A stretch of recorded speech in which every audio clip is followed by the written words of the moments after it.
Vanessa stepped out, breathing heavily, dragging a medium-sized traveling bag behind her. Her eyes were red, her face was hard. Behind her came Daniel, confused and panicking. Vanessa, please wait," he called, rushing after her. But she kept walking towards the gate. Please, my love, don't go. Please, my love, don't go." Vanessa jerked the bag violently. "Leave my bag," she snapped, but Daniel held on. His eyes were already filling with tears. "Please, my love, don't leave yet. I beg you in the name of anything you hold dear." People in the compound were already stepping outside. No, she shouted. "I didn't come to this world to suffer." The compound went quiet. Everyone was watching now.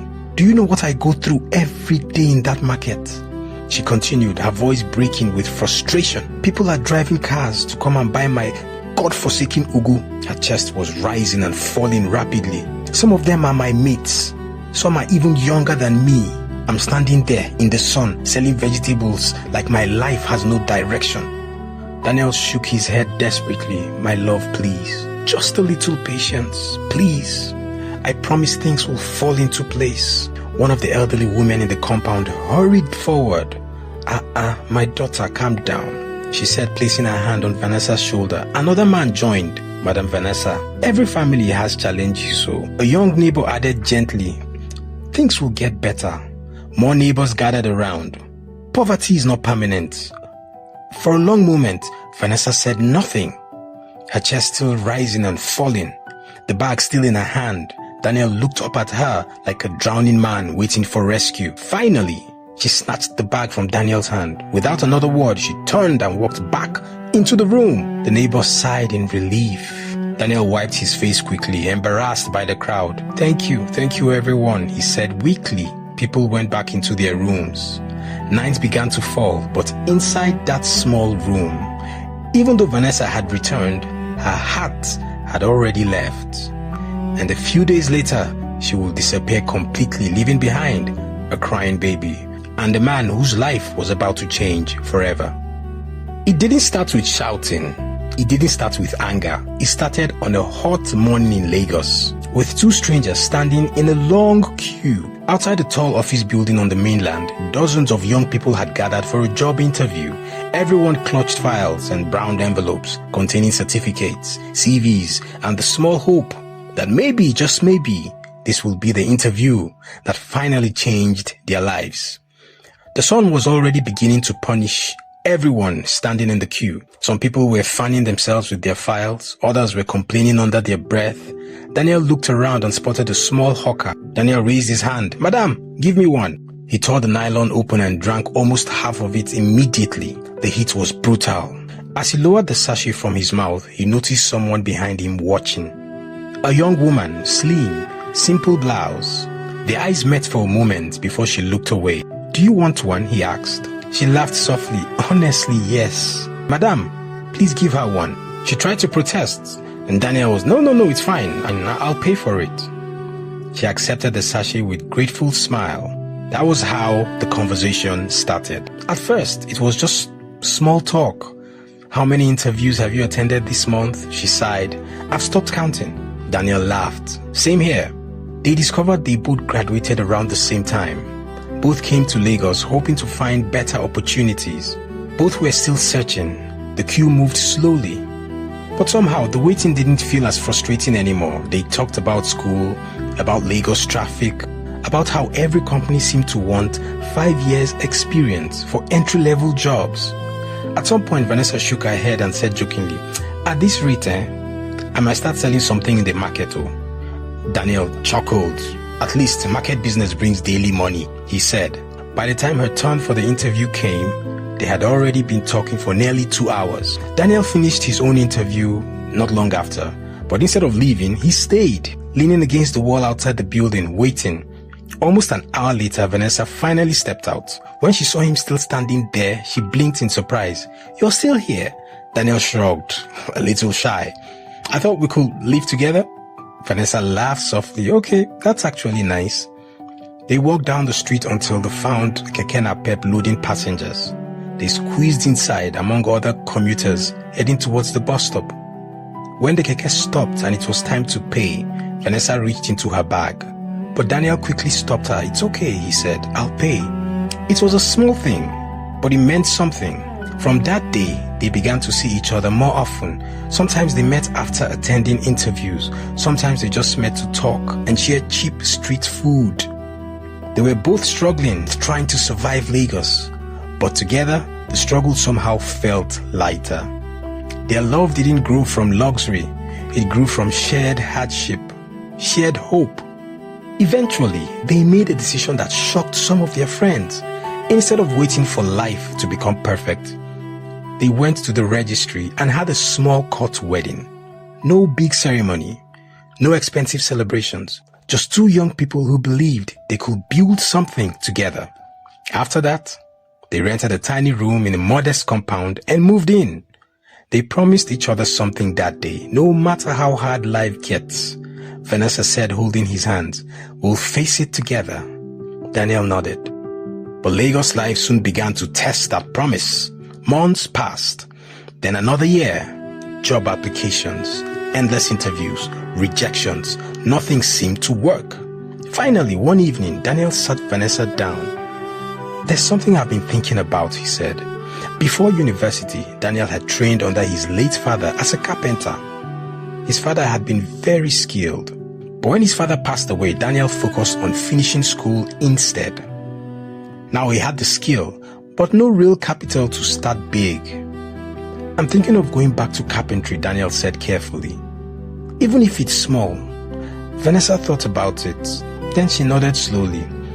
That actually makes sense. They both knew job hunting in Lagos was becoming unbearable. So they made a decision together. Daniel will return to carpentry work, and Vanessa will start something small in the market, foodstuff, vegetables, anything that could bring daily income. They didn't have capital, so they started very small. A little wooden table, some baskets, bundle of ugu, pepper, tomatoes. It wasn't glamorous, but it was just honest work. For a while, they managed. Then one day, Vanessa discovered she was pregnant. At first, they were excited. A baby, their own child. But as the months passed, the reality of their situation grew heavier. Hospital bills, food, transport, rent, everything became harder. And when the baby finally arrived, life changed completely. Sleepless nights, constant expenses, exhaustion. The love that once felt easy now had to survive the pressure of poverty. And slowly, very slowly, something inside Vanessa began to change. A frustration, a relentlessness, a restlessness, a feeling that life had cheated her, and that feeling would one day lead her to pick up her bag and walk out of the house. But something else, or perhaps someone else, was stirring the fire of her frustration, pushing it to its very limits. Was it the bustling market, the relentless sun, or some unseen hand waving trouble in her life? Only time would tell.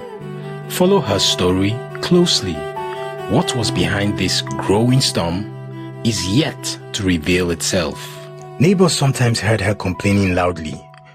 "One person cannot suffer like this now. This boy is always crying and there is nothing in this house." Whenever Daniel returned from his carpentry shop, she would push the baby into his arms. "Take him, I'm tired." Daniel never argued. He would simply carry the baby gently, rocking him until he slept. But Vanessa had already started changing. At the market, some of the single men who came to buy vegetables began chatting with her more often. Some arrived in flashy cars. Some talked about traveling, money, parties, and big opportunities. One of them once said jokingly, "Vanessa, what are you doing here selling vegetables? A beautiful woman like you should be enjoying life." She laughed that day, but slowly, those words started living in her mind. Every evening she returned home more irritated. Daniel's carpentry tools, the smell, the small house, the crying baby, everything now looked like a prison of poverty to her. Then one afternoon, something shocking happened. Daniel was working in his wood workshop. Vanessa carried the baby and went to the market like every other day. But that day, she had secretly packed a small bag. She walked to her store neighbor, an older woman named Mama Grace. "Mama Grace, "Please, hold the baby for me," she said. "I want to quickly run an errand." "Okay, my daughter, go quickly." And she never came back. Hours passed. Evening came. Traders packed their goods, but Vanessa's stall remained empty. Mama Grace waited and waited until the market closed. Her heart began beating fast. She carried the crying baby and walked to Daniel's house. When Daniel opened the door and saw Mama Grace holding his child, confusion filled his face. "Mama Grace, what happened?" The woman sighed heavily. "My son, your wife left the baby with me this afternoon. She said she was coming back, but she never returned." "Maybe something happened to her," he whispered. But days passed. Vanessa did not return. Then exactly 1 week later, Daniel received a message from an unknown number. His hands trembled as he opened it. The message read, "Daniel, by the time you read this, I would already be out of the country. I'm tired of poverty. I have found a better path. Take care of the baby. I am not coming back." That night, the strong carpenter broke down and cried. But the next morning, he woke up with only one thought: his son. If his wife had abandoned them, then he would have to become both father and mother. Life became extremely hard. Baby food, diapers, clothes, hospital visits, all of it cost money. So Daniel took a second job. Every morning at 4:30 a.m., before sunrise, he worked as a street cleaner sweeping the roads of Lagos. After sweeping until about 7 a.m., he would drop his baby at a small daycare and then run to his carpentry workshop. That became his life. Morning, sweeping streets; day, carpentry work; night, caring for his child. This went on almost 1 full year. Then one morning, something unexpected happened. While Daniel was sweeping a quiet roadside, a black SUV slowly pulled over beside him. Inside sat a well-dressed middle-aged man. The man watched Daniel for a few seconds, then turned to his driver. "Go and call that man sweeping," he said. Daniel felt nervous when the driver approached him. Daniel walked carefully to the car. The window rolled down. The man looked at him closely, then smiled. "My friend, I've been seeing you sweep this road almost every morning for nearly a year now." Daniel was surprised. The man continued, "You always come early. You always walk seriously." Then the man shook his head slightly and said something interesting. "I kept telling myself, there's something about this man. I just couldn't place my finger on it."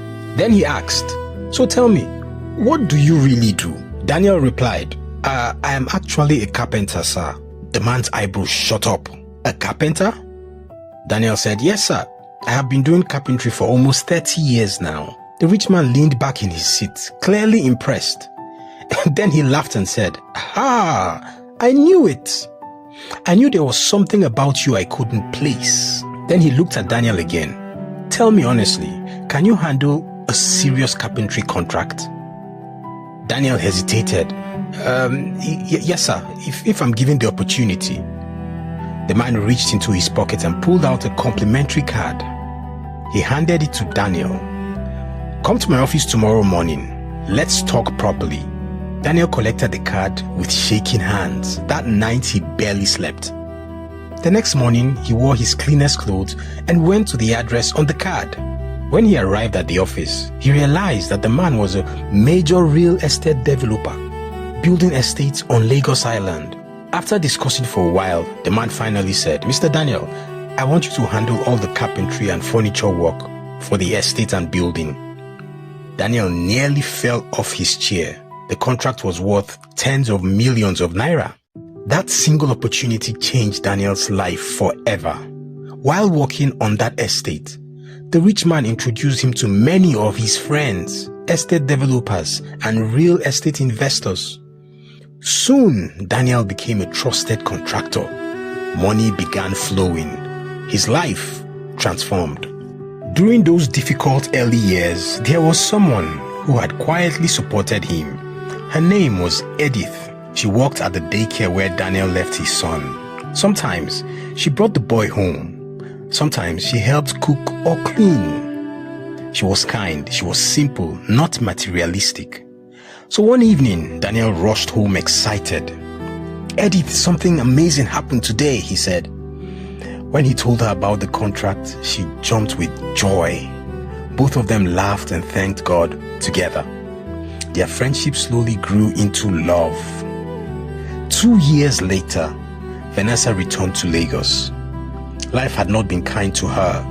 The rich man she followed eventually abandoned her. Her money disappeared. Her beauty faded. When she asked her old neighbors about Daniel, they told her something that made her legs weak. He now lives in Aja with his new wife. Vanessa searched everywhere, but Daniel had completely moved on. She could no longer reach him. And that, my friend, is how life sometimes works. Never abandon the people who love you during hard times, because the person you walk away from today may become the blessing you can never reach tomorrow. Thank you for watching. And if you love this story, please like and subscribe to the channel. And until next time, bye.